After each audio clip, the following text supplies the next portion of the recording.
السلام علیکم۔ عام لباس پہننے کی دعا۔ الحمدللہ الذی کسانی ھذا الثوب ورزقنیہ من غیر حول منی ولا قوہ۔ ہر قسم کی تعریف اللہ کے لیے ہے جس نے مجھے یہ کپڑا پہنایا اور مجھے میری کسی قوت اور طاقت کے بغیر عطا فرمایا۔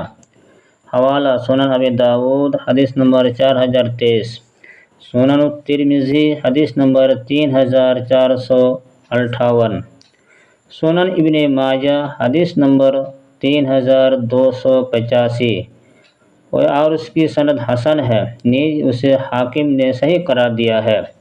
نئے لباس پہننے کی دعا۔ اللہم لک الحمد انت کسوتنیہ، یا اللہ تیرے لیے ہی ہر قسم کی تعریف ہے کہ تو نے مجھے یہ کپڑا پہنایا۔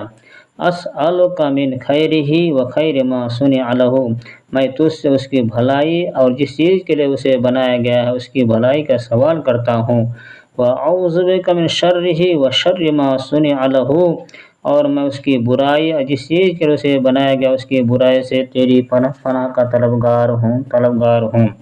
سنن ابی داؤد حدیث نمبر 4020، سنن الترمذی حدیث نمبر 1767، اور اس کی سند حسن ہے۔ نئے لباس پہننے والے کے لیے دعا۔ طب لی فیخلف اللہ تعالی، تو اسے بوسیدہ کرے اور اللہ تعالیٰ تجھے اس کے بعد اور عطا فرمائے۔ سنن ابی داؤد حدیث نمبر 4020، اور اس کی سند حسن ہے۔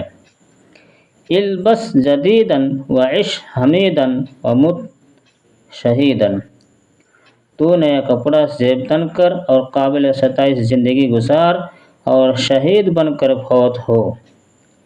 سنن ابن ماجہ حدیث نمبر 3558، اس کی سند ضعیف ہے، زہری راوی مدلس ہیں، سماع کی صراحت نہیں ہے۔ اللہ رب العالمین تمام امت مسلمہ کو لباس پہننے کی دعا پڑھنے کی توفیق عطا فرمائے، آمین۔ السلام علیکم ورحمۃ اللہ وبرکاتہ۔